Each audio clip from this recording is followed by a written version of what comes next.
बिस्मिल्लाहिर्रहमानिर्रहीम। इय्याका नअब्दु व इय्याका नस्तईन। अल्लाहुम्मा सल्लि अला मुहम्मद व अला आलि मोहम्मद।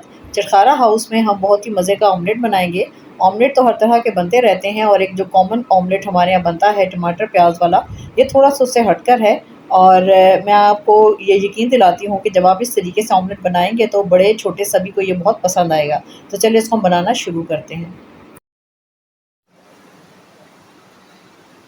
मज़ेदार ऑमलेट बनाने के लिए जो हमारे पास चीज़ें दरकार हैं वो मैं आपको बता दूं। ऑमलेट तो आपने बहुत तरह के खाए होंगे और एक नॉर्मल ऑमलेट जो घर में बनता है ये थोड़ा उससे हटकर है और आप इसको बनाएं तो आपको ज़रूर मज़ा आएगा इसको खाकर। ठीक है, तो सबसे पहले मेरे पास हैं 4 अंडे।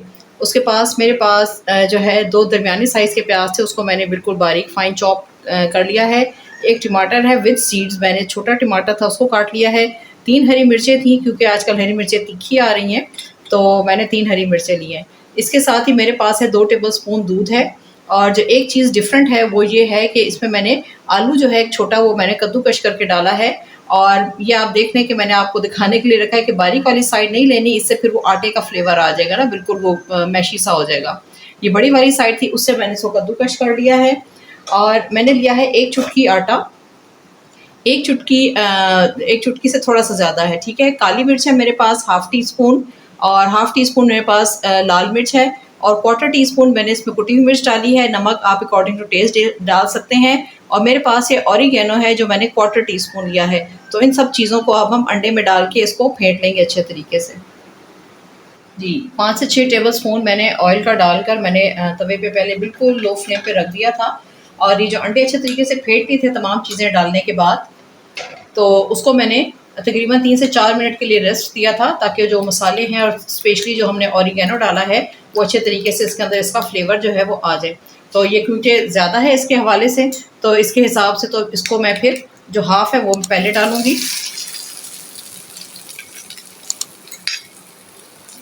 और इसको हम तवे पर फैला देंगे और फैलाने के बाद इसको हम रख देंगे ढककर।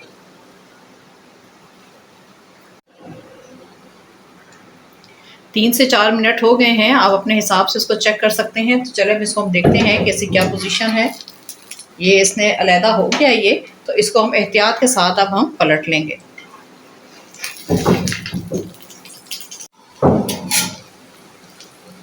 आप देख सकते हैं कि इसका रंग कितना अच्छा आया है। और चूंकि हीट का इशू होता है तो इसको हम साइड से थोड़ा सा घुमा के इसको अब हम ढक्कन खोल के इसको हम पकाएंगे। ठीक है, और बस इसको तकरीबन 3 से 4 मिनट लगेंगे। कलर आप अपनी मर्जी के हिसाब से सेट कर सकते हैं लेकिन अंदर से ये अच्छे तरीके से कुक हो जाएगा। तो चलिए इसको अब हम दबा दबा के, थोड़ा सा, बहुत ज़्यादा नहीं, इसको आपने दबाना है। और देखें दूध डालने की वजह से ये ऑमलेट जो है वो कितना फूला हुआ बना है। तो दूध डालना एक टिप है इसकी। और थोड़ा सा जब हम आटा इसमें ऐड कर देते हैं, कुछ लोग बेसन भी करते हैं लेकिन बेसन इतना इफेक्टिव नहीं होता, लेकिन हर एक अपनी टेस्ट और पसंद होता है। तो थोड़ा सा आटा डालने से इसकी जो लुक और शेप होती है ना वो बहुत ज़्यादा अच्छी और फर्म बनती है। तो बस जैसे ये होता है तो इसको फिर हम उतार लेंगे।